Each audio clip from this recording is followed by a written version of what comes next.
युतिल हिकमता मन यशा, अल्लाह अता फरमाता है हिकमत जिसे चाहता है। वमन युतल हिकमता, और जिसे हिकमत अता कर दी गई, फ़क़द ऊतिया खैरन कसीरा, तो उसे दे दी गई, उसे मिल गई बहुत बड़ी भलाई, खैर कसीर।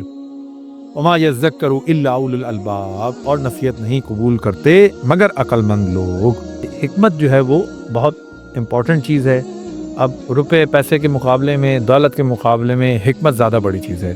हिकमत से मुराद दो चीज़ें, नंबर एक बसीरत बातिनी, जिसके ज़रिए से इंसान हकीकत, अशिया की हकीकत को पहुँच सके कि असल में ये क्या चीज़ है। नंबर दो, जो हिकमत की तारीफ़ है वो क्या की जाती है कि हिकमत ये है कि हर शय को उसके दुरुस्त मुकाम के ऊपर रखना। इल्म ये है कि इंसान बात करे और बताए, या इल्म ये है कि उसको मालूम हो कि क्या है। हिकमत ये है कि कब उसे खामोश रहना है, उसको ये भी मालूम। ये चीज़ जो है वो हिकमत बहुत बड़ी चीज़ें कहते हैं, दौलत है बहुत बड़ी, अल्लाह तबारक व तआला की नेमत है जिसको हासिल हो।